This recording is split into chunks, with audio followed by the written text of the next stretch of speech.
ಸರ್ಕಾರದ ಭಾಗವಾಗಿ ತನಿಖೆಗೆ ನಾವು ಆರ್ಡರ್ ಕೊಟ್ಟಿದ್ದೀವಿ, ತನಿಖೆ ಆಗ್ತಿದೆ. ಇನ್ ಕೇಸ್ ನಾನು ಮತ್ತೆ ಹೇಳ್ತಿದ್ದೀನಿ, ಇನ್ ಕೇಸ್ ಈ ಆಡಿಯೋದಲ್ಲಿ ಮಾತನಾಡಿರೋದು ಡಿ ಕೆ ಶಿವಕುಮಾರ್ ಅವರೇ ಆಗಿದ್ರೂ ಕೂಡ ರಾಜ್ಯದ ಸರ್ಕಾರದ ಒಂದು ಪ್ರತಿನಿಧಿಯಾಗಿ ಎವಿಡೆನ್ಸ್ ಏನಿದೆ ಕೊಡಪ್ಪ, ನಾವು ಅದನ್ನು ಅಟೆಂಡ್ ಮಾಡ್ತೀವಿ ಅಂತ ಹೇಳಿರೋದ್ರಲ್ಲಿ ತಪ್ಪೇನಿದೆ? ಇದರಲ್ಲಿ ಹುನ್ನಾರ, ರಾಜಕೀಯ ಷಡ್ಯಂತರ, ದೇವೇಗೌಡರ ಕುಟುಂಬವನ್ನ ಮುರಿಬೇಕು ಅಂತಲೇ ಪ್ರಯತ್ನ, ಇದೆಲ್ಲ ಆರೋಪ ಯಾಕೆ ಬರ್ತಿದೆ ಬಿಜೆಪಿ ಕಡೆಯಿಂದ? ಅಲ್ಲ ನಮ್ ಕಡೆಯಿಂದ ಬರ್ತಾ ಇದೆ ಸರ್. ನಿಮ್ ಸೋಷಿಯಲ್ ಮೀಡಿಯಾ ಪ್ಲಾಟ್ಫಾರ್ಮ್ ನೋಡಿಲ್ಲ, ನಿಮ್ ನಾಯಕರುಗಳು ರಿಯಾಕ್ಟ್ ಮಾಡಿದ್ ನೋಡಿಲ್ಲ, ನಮ್ ಚಾನಲ್ಗೆ ರಿಯಾಕ್ಟ್ ಮಾಡಿದ ನಿಮ್ ಪಕ್ಷದ ಕೆಲ ನಾಯಕರು. ನೋಡಿ, ನೆನ್ನೇನು ಇದೇ ಡಿಬೇಟೇ ಇದ್ದಿದ್ದು. ನೆನ್ನೆ ಡಿಬೇಟ್ ನ ಮುಂದುವರೆದ ಭಾಗ ಇವತ್ತು ನಾವು ಮಾಡ್ತಾ ಇರ್ತಕ್ಕಂಥದ್ದು. ನೆನ್ನೆನೂ ಸಹ ಈ ತರ ಒಂದಷ್ಟು ಏನೇನು ಗೊಂದಲಗಳು ಇದಾವಲ್ಲ, ಅದರಲ್ಲೂ ವಿಶೇಷವಾಗಿ ಈ ಪೆನ್ ಡ್ರೈವ್ ಹಂಚಿರ್ತಕ್ಕಂಥದ್ದು ಮತ್ತೆ ಆ ಪೆನ್ ಡ್ರೈವ್ ಅಲ್ಲಿ ಇರ್ತಕ್ಕಂಥ ಸಂಭಾಷಣೆ ಹಿನ್ನೆಲೆಯಲ್ಲಿ ಇದನ್ನ ಸಿಬಿಐ ಕೊಡಬೇಕು. ಸಿಬಿಐ ಕೊಟ್ರೆ ಇದರ ಬಗ್ಗೆ ಒಂದು ಸಮಗ್ರವಾದಂಥ ತನಿಖೆ ಆಗುತ್ತೆ, ತಪ್ಪಿತಸ್ಥರು ಯಾರು ಅನ್ನುವಂಥದ್ದು ಗೊತ್ತಾಗುತ್ತೆ. ಇದು ಬಗೆದಷ್ಟು ಆಳಕ್ಕೆ ಹೋಗ್ತಾ ಐತೆ, ಇದರ ಮೂಲ ಬೇರುಗಳು ಎಲ್ಲಿದ್ದಾವೆ ಅಂತಲೇ ಗೊತ್ತಾಗ್ತಾ ಇಲ್ಲ. ಇಲ್ಲಿ ಸಾಕಷ್ಟು ಬೇರೆ ಬೇರೆ ರೀತಿಯಲ್ಲ ಗೊಂದಲಗಳಿಗೆ ಅವಕಾಶ ಆಗ್ತಾ ಇದೆ. ಆಮೇಲೆ ಈ ಶಿವರಾಮೇಗೌಡರು ನೀವು ರಘು ದೊಡ್ಡೇರಿ ಅವರಿಗೆ ಪ್ರಾರಂಭದಲ್ಲೇ ಹೇಳಿದ್ರಿ, ಇಲ್ಲ ನೀವು ತುಂಬಾ ಚೆನ್ನಾಗಿ ಮಾತಾಡ್ತಾ ಇದ್ದೀರಿ, ನೀವು ಆತರ ಯಾವ್ದು ಡಿಪೆಂಡ್ ಮಾಡ್ಕೊಳ್ಳಲ್ಲ ಅಂತ. ಅಲ್ಲ ಡಿಪೆಂಡ್ ರಘು ದೊಡ್ಡೇರಿ ಅವರು ಪಕ್ಷದ ವಕ್ತಾರರಾಗಿ ಅವ್ರಿಗೆ ಅನಿವಾರ್ಯ ಒಂದಷ್ಟು ಅದನ್ನ ಡಿಪೆಂಡ್ ಮಾಡ್ಕೊಳ್ಳುವಂತ ಕೆಲಸವನ್ನ ಅವರು ರಘು ದೊಡ್ಡೇರಿ ಅವರು ಮಾಡಿದ್ದಾರೆ. ಅದ್ ನಾನು ತಪ್ಪು ಅಂತಾನು ಹೇಳ್ತಾ ಇಲ್ಲ. ಆದ್ರೆ ರಘು ದೊಡ್ಡೇರಿ ಅವರು ಮಾತಾಡುವಂತ ಸಂದರ್ಭದಲ್ಲಿ ಅವ್ರ್ಯಾರೋ ಬಿಜೆಪಿ ಅವರು ಶಿವರಾಮೇಗೌಡರು, ಇದೇ ಬಿಜೆಪಿ ನಾಯಕ ಅಂತ ಅನ್ನಿಸ್ಕೊಂಡಿರ್ತಕ್ಕಂಥ ಶಿವರಾಮೇಗೌಡರು ಡಿ ಕೆ ಶಿವಕುಮಾರ್ ಮನೆಗೆ ಹೋಗಿ ಡಿ ಕೆ ಶಿವಕುಮಾರ್ ಮನೆ ಮುಂದೆ ಡಿ ಕೆ ಶಿವಕುಮಾರ್ ಮನೇಲಿ ಕೂತ್ಕೊಂಡು ಅವ್ರ ಜೊತೆಯಲ್ಲಿ ಡಿ ಕೆ ಸಾಹೇಬ್ರು ಮಾತಾಡ್ತಾರೆ, ತಗೊಳ್ರಿ ಫೋನು ಅಂತ. ನಡಿ ಈಗ ಶುರು ಮಾಡೋಣ. ಕೇಸರಿಯಿಂದ ಮನೋಲ್ಲಾಸ ಮನಸ್ಸು ಮತ್ತೇರಿ ಕುಣಿದಾಡಿದೆ ನೋಡು, ಮನಸ್ಸು ಮತ್ತೇರಿ ಕುಣಿದಾಡಿದೆ ನೋಡು. ಕ್ಷಣ ಕ್ಷಣವೂ ಆಚರಿಸಿ ಕೇಸರಿ ಹಬ್ಬ.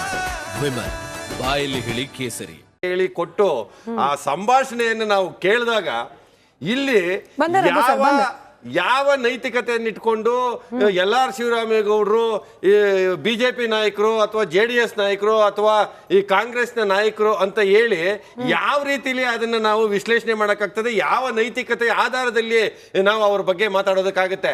ಆಮೇಲೆ ಅವ್ರು ಮಾತಾಡಿದಂತ ಆ ಸಂಭಾಷಣೆ ಇದೆಯಲ್ಲ, ಆ ಸಂಭಾಷಣೆಯೂ ಸಹ ಒಂದ್ ವೇಳೆ ಅವರು ಮಾತಾಡಿದ್ದೆ ನಿಜ ಆದ್ರೆ ಅಷ್ಟು ಕೀಳು ಅಭಿರುಚಿಯ ಸಂಭಾಷಣೆಯನ್ನ ಶಿವರಾಮೇಗೌಡರು ಮಾಡಬಾರ್ದಾಗಿತ್ತು. ದೇವೇಗೌಡರು ಇನ್ನೂ ಸೂಸೈಡ್ ಮಾಡ್ಕೊಂಡಿಲ್ಲ ಅನ್ನುವಂಥದ್ದು, 92 ವರ್ಷದ ಒಬ್ಬ ಮಾಜಿ ಪ್ರಧಾನಿ, ಈ ದೇಶದ ಮಾಜಿ ಪ್ರಧಾನಿ, ಅಟ್ಲೀಸ್ಟ್ ಕನಿಷ್ಠ ಗೌರವ ಆದ್ರೂ ಒಬ್ಬ ಮಾಜಿ ಪ್ರಧಾನಿ ಅನ್ನುವಂಥ ದೇವೇಗೌಡರ ಬಗ್ಗೆ ಇರಬೇಕಾಗಿತ್ತು. ಆಮೇಲೆ ಈ ಬಿಜೆಪಿ ಹಳೆ ಮೈಸೂರು ಭಾಗದಲ್ಲಿ ಹಳೆ ಮೈಸೂರು ಭಾಗದಲ್ಲಿ ಬಿಜೆಪಿ ಸಂಘಟನೆ ಆಗುತ್ತೋ ಆಗಲ್ವೋ ಅದು ಚರ್ಚೆ ಮಾಡಕ್ ಬೇರೆ ವಿಷಯ ಇದೆ. ಇಡೀ ಸರ್ಕಾರ ಟೊಂಕ ಕಟ್ಟಿ ನಿಂತೈತೆ, ದೇವೇಗೌಡರು ಇಡೀ ಫ್ಯಾಮಿಲಿನ ಮುಗಿಸ್ಬಿಡ್ತೀವಿ ಅನ್ನುವಂತ ಈ ಮಾತುಗಳಿದೆಯಲ್ಲ, ಆಮೇಲೆ ಇವೆಲ್ಲ ಕೂತು ಮಾತಾಡ್ತಾ ಇರೋದೆಲ್ಲಿ? ಇದು ಕಾಂಗ್ರೆಸ್ಸಿನ ಪರವಾಗಿ ಒಬ್ಬ ಡಿ ಕೆ ಶಿವಕುಮಾರ್ ಮನೆಯಲ್ಲಿ ಕೂತು ಮಾತಾಡ್ತಾ ಇರ್ತಕ್ಕಂಥ ಈ ಸಂಭಾಷಣೆ ಇದೆಯಲ್ಲ, ಆ ನಿಟ್ಟಿನಲ್ಲಿ ನಾವು ಹೇಳ್ತಾ ಇರ್ತಕ್ಕಂಥದ್ದೇನು ಅಂತಂದ್ರೆ, ದಯವಿಟ್ಟು ಇದನ್ನ ಸಿಬಿಐ ಕೊಡಿ. ಸಿಬಿಐ ಇಂದ ಇದೊಂದು ಸಮಗ್ರವಾದಂತ ತನಿಖೆ ಆಗ್ಬೇಕು, ಒಂದಷ್ಟು ನ್ಯಾಯ ಸಿಗ್ಬೇಕು ಅಂತಂದ್ರೆ ಇದಕ್ಕೆ ಸಿಬಿಐ ರಘು ಅವರೇ 20 ಸೆಕೆಂಡ್ ನೀವೇನ್ ಹೇಳ್ತಿದ್ರಿ ಕ್ಲಿಯರ್ ಆಗಿ ಕೇಳಿಸ್ಲಿಲ್ಲ, ಹೇಳ್ಬಿಡಿ. ನನ್ಗೆ ಇನ್ನೂ ಇಬ್ರು ಪ್ಯಾನಲಿಸ್ಟ್ ಇದ್ದಾರೆ. 20 ಸೆಕೆಂಡ್ ದೇವೇಗೌಡರನ್ನ ಕರ್ನಾಟಕದ ಅತ್ಯಂತ ಹೈಲಿ ರೆಸ್ಪೆಕ್ಟೆಡ್ ಒಬ್ರು ರಾಜಕಾರಣಿ ಅಂತ ನಾವೆಲ್ಲ ನೋಡಿದ್ದೇವೆ. ದೇವೇಗೌಡರ ಕುಟುಂಬವನ್ನ, ದೇವೇಗೌಡರನ್ನು, ಅವರ ಗೌರವವನ್ನ ಹಾಳು ಮಾಡುವಂತ ಒಂದು ಪ್ರಯತ್ನ ಬಿಜೆಪಿ ಶಿವರಾಮೇಗೌಡರು ಮತ್ತೆ ದೇವರಾಜೇಗೌಡರು ಯಾಕೆ ಮಾಡಿದ್ರು? ಶಿವರಾಮೇಗೌಡರು ಎಲ್ಲಿ ಕೂತು ಮಾತಾಡಿರೋದು ಅದನ್ನೊಂದು ಸ್ವಲ್ಪ ತಾವು ವೀರಣ್ಣವರು ಈ ಸಂಭಾಷಣೆ ಸತ್ಯವೇ ಆಗಿದ್ರೆ ಆಯ್ತು. Raghu sir, we heard you. ನನ್ನ ಇಬ್ರು ಪ್ಯಾನಲಿಸ್ಟ್ ಗಳಿದ್ದಾರೆ, ರಿಯಾಕ್ಷನ್ ತಗೊಂಡ್ ಬರ್ತೀನಿ. ರಘು ಸರ್ ನಿಮ್ ತಾಳ್ಮೆ ಸಹನೆ ನಮ್ ಜೊತೆಯಲ್ಲಿ ಇರ್ಲಿ. ರಘು ದೊಡ್ಡೇರಿ ಅವರೇ, ನಿಮ್ ತಾಳ್ಮೆ ಸಹನೆ ನಮ್ ಜೊತೆಯಲ್ಲಿ ಇರ್ಲಿ. ಇನ್ನೂ ಇಬ್ರು ಪ್ಯಾನಲಿಸ್ಟ್ ಇದ್ದಾರೆ, ಕ್ವಿಕ್ ರಿಯಾಕ್ಷನ್ ತಗೊಂಡು ನಿಮ್ಮ ಹತ್ರ ಬರ್ತೀನಿ. ವೀರಣ್ಣ, ಶಿವರಾಮೇಗೌಡರು ಮಾತನಾಡಿದ್ದಾರೆ ಅಂತ ಹೇಳಲಾಗ್ತಿರುವ ಈ ಆಡಿಯೋದಲ್ಲಿ ದೇವರಾಜೇಗೌಡರಿಗೆ ಸಲಹೆ ಕೊಟ್ಟಂಗಿದೆ, ಡಿ ಕೆ ಸಾಹೇಬ್ರ ಜೊತೆ ಕೈ ಜೋಡಿಸು, ಅವರೆಲ್ಲ ನೋಡ್ಕೊಳ್ತಾರೆ. ನಾನು ಇದನ್ನ ಇಷ್ಟೇ ಪ್ರಶ್ನೆ ನಂದು, ಏನು ಅನ್ಸುತ್ತೆ ನಿಮ್ಗೆ ಇದನ್ನು ಕೇಳಿಸ್ಕೊಂಡಾಗ? ಇದು ಸತ್ಯನೇ ಆಗಿದ್ರೆ? ಹೌದು, ಇದು ಸತ್ಯನೇ ಆಗಿದ್ರೆ ಸರ್ಕಾರ ಎಲ್ಲೋ ಒಂದು ಕಡೆ ಸನ್ಮಾನ್ಯ ಮಾಜಿ ಪ್ರಧಾನಮಂತ್ರಿಗಳಾದ ಎಚ್ ಡಿ ದೇವೇಗೌಡರು ಇರ್ಬೋದು, ಅವರ ಕುಟುಂಬ ಸದಸ್ಯರಾದ ಮಾಜಿ ಮುಖ್ಯಮಂತ್ರಿ ಕುಮಾರಸ್ವಾಮಿಯವರಾಗಿರ್ಬೋದು, ರೇವಣ್ಣವರಾಗಿರ್ಬೋದು, ಇವರ ಕುಟುಂಬದ ಮೇಲೆ ಒಂದು ತೇಜೋವಧೆ ಮಾಡೋದಕ್ಕೆ ಹೊರಟಂತೆ ಕಾಣ್ತಾ ಇದೆ. ನೋಡಿ, ಹಿಂದೆ ಏನು ಹಳೆ ಮೈಸೂರು ಭಾಗ ಇತ್ತು, ಇದು ಒಕ್ಕಲಿಗರ ಪ್ರಾಬಲ್ಯ ಇರುವಂಥ ಕ್ಷೇತ್ರಗಳು. ಇಲ್ಲಿ ಸಾಂಪ್ರದಾಯಿಕ ವೈರಿಗಳು JDS ಮತ್ತೆ ಕಾಂಗ್ರೆಸ್ಸೇ ಇದ್ದಿದ್ದು. ಈಗೇನಾಗಿದೆ, ನಾವು BJP ಜೊತೆ NDA ಮೈತ್ರಿ ಭಾಗ ಆಗಿರೋದ್ರಿಂದ ಕಾಂಗ್ರೆಸ್ ಪಕ್ಷಕ್ಕೆ ಇದನ್ನ ಸಹಿಸ್ಕೊಳ್ಳೋದಕ್ಕೆ ಆಗ್ಲಿಲ್ಲ. ಡಿ ಕೆ ಶಿವಕುಮಾರ್ ಹಲವಾರು ಬಾರಿ ಹೇಳ್ತಾ ಬಂದ್ರು, ಏನಂತ, ಇಲ್ಲ ನಾನು JDS ನ ಬಿಡೋದಿಲ್ಲ, ನಿರ್ನಾಮ ಮಾಡ್ತೀನಿ ಈ ರೀತಿ. ಇದು ಎಲ್ಲೋ ಒಂದ್ ಕಡೆ ನೋಡಿದ್ರೆ ಎಲ್ಲ ಸೇರ್ಕೊಂಡು ಈಗ ಶಿವರಾಮೇಗೌಡರು ಹಿಂದೆ BJP-ನಲ್ಲಿದ್ರು, ಈಗ BJP-ಗೆ ರಾಜೀನಾಮೆ ಕೊಟ್ಟು ಅವರು ಕಾಂಗ್ರೆಸ್ನ ಸಖ್ಯ ಬೆಳೆಸಿದ್ದಾರೆ. ಮತ್ತೆ ಜೊತೆಯಲ್ಲಿ ಸೇರಿ ಕೂಡ ಈಗ ನೋಡಿ, ರೀಸೆಂಟ್ ಆಗಿ ಡಿ ಕೆ ಶಿವಕುಮಾರ್ ಅವರು ಏನಂತ ಹೇಳಿದ್ರು ದೇವರಾಜೇಗೌಡರ ಬಗ್ಗೆ, ಅವರು ಹುಚ್ಚು ನಾಯಿ ಅಂತ ಮೆಂಟಲ್ ಗಿರಾಕಿ ಅಂತ ಹೇಳಿದ್ರು. ಅದೇ ಶಿವರಾಮೇಗೌಡ ಇವತ್ತು ಪ್ರೆಸ್ ಮೀಟ್ ಅಲ್ಲಿ ಏನಂತ ಹೇಳಿದ್ದಾರೆ, ಹುಚ್ಚು ನಾಯಿ ಅಂತ ಹೇಳಿದ್ದಾರೆ.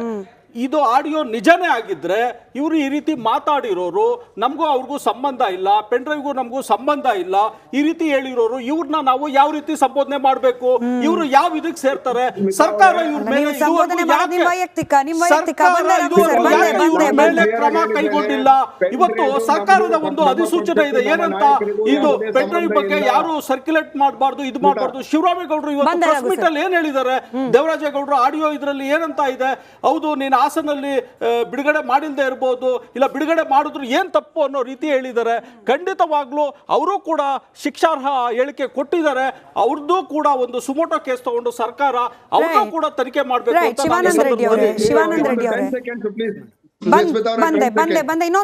ಇನ್ನೊಂದು ನಿಮಿಷ ಸಹನೆ ಇರಲಿ ಸರ್. ಇನ್ನೊಬ್ರು ಪ್ಯಾನಲಿಸ್ಟ್ ಇದ್ದಾರೆ. ಒಂದು ಮೊದಲ ಓಪನಿಂಗ್ ರಿಮಾರ್ಕೇ ಆಗಿಲ್ಲ, 20 ನಿಮಿಷ ಆಗೋಯ್ತು ಡಿಬೇಟ್ ಶುರುವಾಗಿ. ಶಿವಾನಂದ ರೆಡ್ಡಿ ಅವರೇ, ಎಲ್ಲೋ ಒಂದು ಕಡೆ ಇಷ್ಟೆಲ್ಲ ದುರಂತಗಳನ್ನು ನೋಡುವಂತಹ ದೌರ್ಭಾಗ್ಯ ನಮ್ಮ ರಾಜ್ಯದ ಮತದಾರರಿಗೆ, ಪ್ರಜೆಗಳಿಗೆ ಬಂದು ಹೋಗಿದೆ. ಇದರಲ್ಲಿ ಎಷ್ಟು ಸತ್ಯ ಎಷ್ಟು ಸುಳ್ಳು ಗೊತ್ತಿಲ್ಲ. ಸರ್ಕಾರ ಸುಭದ್ರವಾಗಿ 136 ಶಾಸಕರ ಬಲ ಇದ್ದಾಗ ಜನರ ಅಭಿವೃದ್ಧಿ ಬಗ್ಗೆ, ಜನರ ದಿನನಿತ್ಯದ ಅಗತ್ಯದ ಬಗ್ಗೆ ಈ ಶಾಸಕರು, ಸಚಿವರುಗಳು, ಮುಖ್ಯಮಂತ್ರಿ ಆದಿಯಾಗಿ ಎಲ್ಲರೂ ಕೂಡ ಗಮನ ಕೊಡಲಿ ಅನ್ನೋ ನಿರೀಕ್ಷೆ ಜನರಲ್ಲಿತ್ತು. ಎಲ್ಲಾದರೂ ಒಬ್ಬರಲ್ಲಾದರೂ ಇದೆ ಅಂತ ಅನ್ನಿಸ್ತಿದೆಯಾ? ಎಲ್ಲ ಬೆಳವಣಿಗೆಗಳನ್ನು ಗಮನಿಸಿದಾಗ ನೀವು ಮೈತ್ರಿ ಪಕ್ಷದವರೇ ಇರಬಹುದು, ಪಾರದರ್ಶಕವಾಗಿ ಪ್ರಾಮಾಣಿಕವಾಗಿ ಉತ್ತರ ಕೊಡ್ತೀರಿ ಅನ್ನೋ ನಿರೀಕ್ಷೆ. ನೋಡಿ ಮೇಡಮ್, ಇಲ್ಲಿ ರಾಜಕೀಯ ಜಾಸ್ತಿ ಬೆಳೆಸ್ತಾ ಇದ್ದಾರೆ ಈ ಪೆನ್ ಡ್ರೈವ್ ತಗೊಂಡು. 3 ಪಾರ್ಟಿನೂ ಇರ್ಬೋದು. ಇವಾಗ ಅವ್ರು CBI ಕೊಡಿ ಅಂತಾರೆ. CBI ಕೊಟ್ಟರೆ ಎಲ್ಲೋ ಒಂದು ಕಡೆ ಸರ್ಕಾರ ಅನ್ಕೋಬೋದು, ಅದನ್ನು ಸೆಂಟ್ರಲ್ನಿಂದ ಅವ್ರಿಗೆ ಇದು ಮಾಡಿಬಿಟ್ಟು ಏನಾದರೂ ಆ ಪ್ರಜ್ವಲ್ನ ಸೇವ್ ಮಾಡ್ಬೋದು ಅಂತ ಇವ್ರಿಗಿರ್ಬೋದು. ನಮಗೇನಂದರೆ ಪ್ರಜ್ವಲ್ ರೇವಣ್ಣವ್ರನ್ನ ಅರೆಸ್ಟ್ ಮಾಡಿಲ್ಲ ಇನ್ನೂ. ಇಂಥ ಪೆನ್ ಡ್ರೈವ್ಗಳು ಬರ್ಬೋದು, ಹೋಗ್ಬೋದು. ವಿಡಿಯೋ ನೋಡಿ, ಡಿ ಕೆ ಶಿವಕುಮಾರ್ ಅವರು ಏನು ಮಾತಾಡಿಲ್ಲ, ಏನೋ ನೋಡ್ಕೊಪ್ಪ ಅಂತಾರೆ. ಇವಾಗ ಯಾರೇ ಆಗಲಿ ಮಾತಾಡಿದರೆ ರಾಜಕೀಯದಲ್ಲಿ ಯಾರು ಮಾತಾಡಿದ್ರು ಮಾತಾಡ್ತೀನಿ, ನಾನು ಮಾತಾಡಬಾರ್ದು ಅಂತಿಲ್ಲ, ಅದರಲ್ಲಿ ವಿಷಯ ಇಲ್ಲ. ಇವಾಗ ಡಿ ಕೆ ಶಿವಕುಮಾರ್ ಮಾತಾಡಿದ್ರಲ್ಲಿ ಪೆನ್ ಡ್ರೈವ್ ಬಗ್ಗೆ ಏನಾದರೂ ವಿಷಯ ಇದೆಯಾ, ಏನಪ್ಪ ಸಮಾಚಾರ ಏನು ಅಂತ ಹೇಳಿದ್ದಾರೆ ಅಷ್ಟೇ. ಮತ್ತು ಇದು ನೋಡಿ, ಇದು ಕಾನೂನು ರೀತಿಯಲ್ಲಿ ಇದು ದೊಡ್ಡದಾಗಿ ವಿಚಾರಣೆ ಮಾಡಿದಾಗ ಗೊತ್ತಾಗೋದು ಸತ್ಯ ಬೇರೆ ಇರ್ಬೋದು, ಸತ್ಯ ಇರ್ಬೋದೇನೋ. ಇವರು ಶಿವರಾಮೇಗೌಡರು ಹೋಗಿ ಮತ್ತು ದೇವರಾಜೇಗೌಡರು ಮಾತಾಡಿರೋದು ಎಲ್ಲಿ ಮಾತಾಡಿದ್ರು ಅಂತ ಕೂಡ ಹೇಳಿಲ್ಲ, ನೋಡಿ ಅಂತ ಇದ್ದಿದ್ದಾರೆ. ಕೆಲವು ಸಾರಿ ನಾನೇ ತಿಳ್ಕೊಳ್ಳಿ, ನನಗೆ ಬಂದರೆ ಪರ್ಸನಲ್ ಆಗಿದ್ದರೆ ನಾನು ಎದ್ದೋಗಿ ಬೇರೆ ಕಡೆ ಮಾತಾಡ್ತೀನಿ, ಇವ್ರು ಮುಂದ್ಗಡೆ ಮಾತಾಡದೇ ಇರ್ಬೋದು. ಮತ್ತೆ ಅನುಮಾನ ಇರೋದು ಶಿವರಾಮೇಗೌಡರು ಹಾಗೆ ದೇವರಾಜೇಗೌಡರು, ಅವರಿಬ್ಬರು ಡಿ ಕೆ ಶಿವಕುಮಾರ್ ಅವ್ರ ಪಾತ್ರ ಇಲ್ಲ ಇದರಲ್ಲಿ ಅಂತಿದ್ದೀರಾ? ಅಲ್ಲ, ಇಲ್ಲ ಅಂತ ಹೇಳ್ತಾ ಇಲ್ಲ ನಾನು, ಅದು ಇಲ್ಲಿ ಕಾಣಿಸ್ತಾ ಇಲ್ಲ ಅಂತ ನಾನು ಹೇಳ್ತಾ ಇದ್ದೀನಿ. ಈ ಪೆನ್ ಡ್ರೈವ್ ಅಲ್ಲಿ, ಈ ಆಡಿಯೋದಲ್ಲಿ ಇನ್ನೊಂದು, ಇವರಿಬ್ಬರು BJP-ನಲ್ಲಿ ಮುಂಚೆ ಇದ್ದಿದ್ದರಿಂದ BJP ಮತ್ತೆ ಇವಾಗ JDS ಇದಾಗಿರೋದ್ರಿಂದ ಅವರವರಲ್ಲೇ ಫೈಟ್ ಇರ್ಬೋದು, ಹೇಳಕ್ಕಾಗಲ್ಲ. ಮುಂಚೆ ಜಮಾನದಲ್ಲಿ ರೈವಲ್ ಆಗಿ ಇದ್ದವರು ಮರೆಯಕ್ಕಾಗಲ್ಲ. ಅದು ಜನರು ವಾತಾವರಣ ಆ ಥರ, ಯಾರನ್ನು ಮುಗಿಸಕ್ಕಾಗಲ್ಲ. ಬಟ್ ಇದು ಮಾತ್ರ ಎಲ್ಲ ಸೇರ್ಕೊಂಡು ಈ ಹೆಣ್ಣು ಮಕ್ಕಳಿಗೆ ಅದನ್ನ ಮಾತಾಡಿ ಎಷ್ಟು ಕ್ಲೀಶೆ ಅನಿಸ್ಬಿಟ್ಟಿದೆ ಅಂದ್ರೆ, ನಿಜವಾಗ್ಲೂ ಹೆಣ್ಣು ಮಕ್ಕಳ ಗೌರವದ ಬಗ್ಗೆ ಯಾರಿಗಾದ್ರೂ ಕಾಳಜಿ ಇದೆಯಾ ಗೊತ್ತಿಲ್ಲ. ಪ್ರಶ್ನೆ ಇದೆ.